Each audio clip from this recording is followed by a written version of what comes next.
नमस्कार दोस्तों, आप सभी का स्वागत है एक बार फिर से हमारे चैनल प्राचीन ज्ञान उपाय में। दोस्तों, आप सभी से रिक्वेस्ट है कि यदि आपको वीडियो पसंद आए तो वीडियो को लाइक करके अपने दोस्तों के साथ शेयर जरूर कीजिएगा। आइए वीडियो शुरू करते हैं।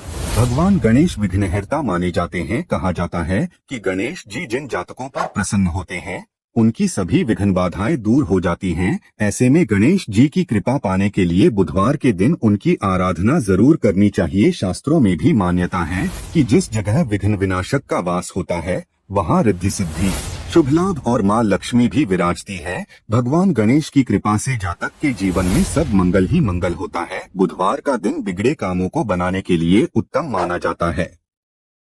साथ ही इस दिन कुछ उपाय करने से विघ्नहर्ता श्री गणेश की कृपा प्राप्त होती है और जीवन के सभी कष्ट दूर होते हैं। तो चलिए जानते हैं बुधवार के उपाय। दोस्तों, हमारे शास्त्रों और पुराणों में कई रहस्यमय मंत्रों के बारे में बताया गया है। यह मंत्र बहुत ही शक्तिशाली और चमत्कारिक है। इन मंत्रों के उच्चारण से हमारे आसपास एक सकारात्मक ऊर्जा का निर्माण होता है। यह ऊर्जा हमारे लिए बहुत ही फायदेमंद होती है। प्राचीन ऋषिमुनि अपनी दिनचर्या में प्रतिदिन इन मंत्रों का उच्चारण करते थे। इन मंत्रों के उच्चारण से उन्हें बल, तेज बुद्धि तथा आत्म शांति प्राप्त होती थी। अगर आप भी अपने जीवन में महत्वपूर्ण बदलाव देखना चाहते हैं तो आप भी रोज सोते समय इन आसान से मंत्रों का जाप करें। ये मंत्र आपके जीवन में सुख, शांति और समृद्धि लेकर आएंगे। यह मंत्र बहुत ही आसान होने के साथ ही इनका प्रभाव बहुत ही चमत्कारिक होता है। सुबह जागने से लेकर रात्रि को सोते समय तक अलग अलग मंत्रों के बारे में हमारे शास्त्रों में बताया गया है।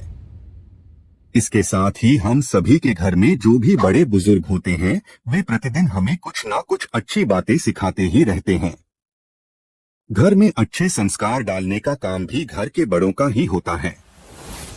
हमारे घर में प्रतिदिन जिन नियमों का पालन किया जाता है उन्हीं नियमों पर हमारे घर की परिस्थिति निर्भर करती है।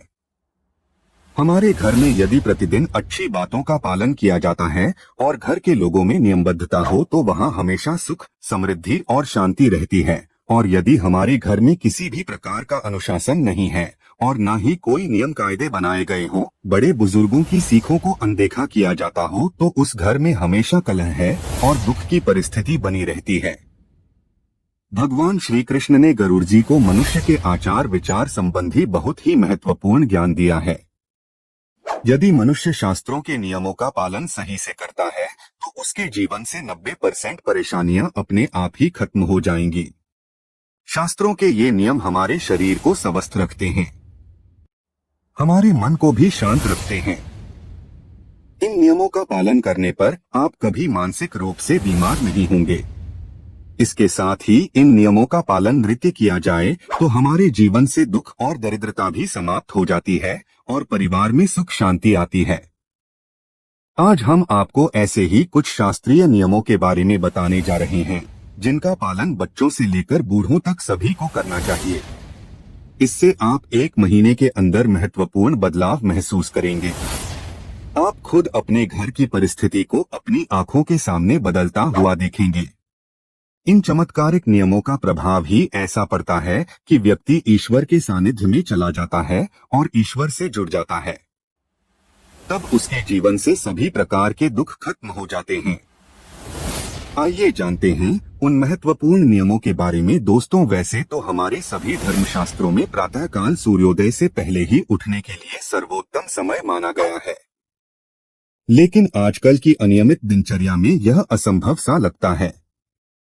फिर भी हमें सुबह जितनी जल्दी संभव हो उतनी जल्दी उठने की कोशिश करनी चाहिए।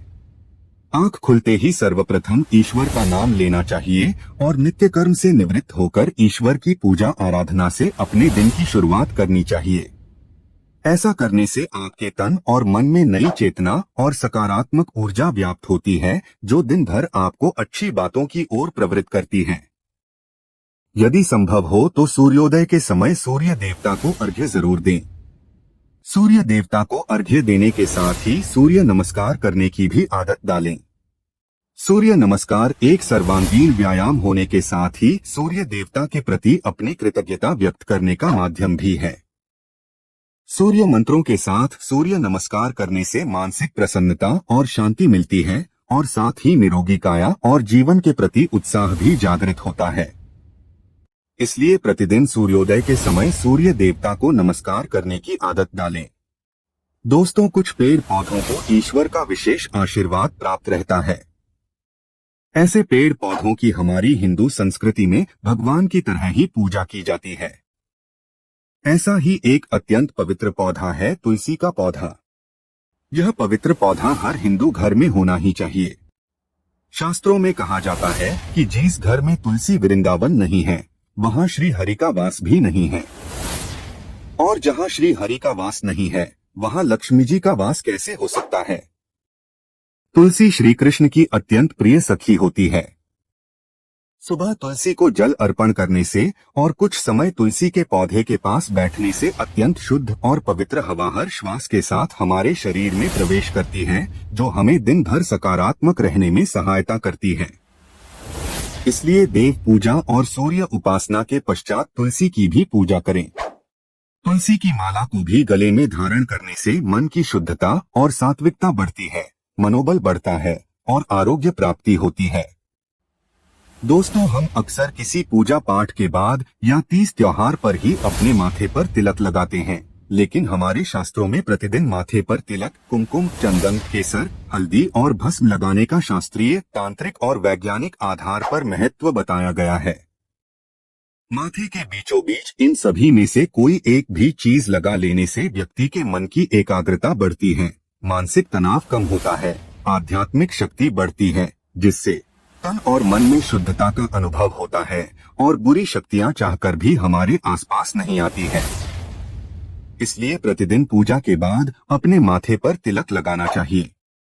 दोस्तों, घर में रोज शुद्ध और सात्विक भोजन बनाना चाहिए और सबसे पहले भगवान को भोग लगाकर फिर सबने खाना चाहिए। हमेशा पहली रोटी गौ माता की और आखिरी रोटी कुत्ते की निकालनी चाहिए और उन्हें खिलाना भी चाहिए। संध्या काल में भी नियमित रूप से अपने पूजा स्थान पर दीपक अवश्य जलाएं। साथ ही संभव हो तो घर के सभी सदस्य मिलकर ईश्वर की उपासना करें और श्लोक, भजन या मंत्रोच्चार करें। भगवत गीता या रामायण जैसे पवित्र ग्रंथों का पठन करना भी श्रेष्ठ होता है। इससे घर का वातावरण सुखद और शुद्ध होता है और साथ ही घर के लोगों में सुसंस्कार भी जागृत होते हैं। शाम को तुलसी के पास भी दिया जलाएं। घर की सारी नकारात्मकता चुटकियों में दूर हो जाती है। घर में नियमित रूप से छोटे ही सही लेकिन धार्मिक अनुष्ठान आयोजित करते रहे। इससे आपका पुण्य द्विगुणित हो जाता है। दोस्तों, जिस प्रकार हमें सुबह उठकर सबसे पहले ईश्वर का स्मरण करना चाहिए, उसी तरह रात्रि में सोने के पहले भी ईश्वर को स्मरण करके ही सोना चाहिए। हर अच्छी बात के लिए आभार प्रकट करना चाहिए और हर गलती की क्षमा मांगनी चाहिए।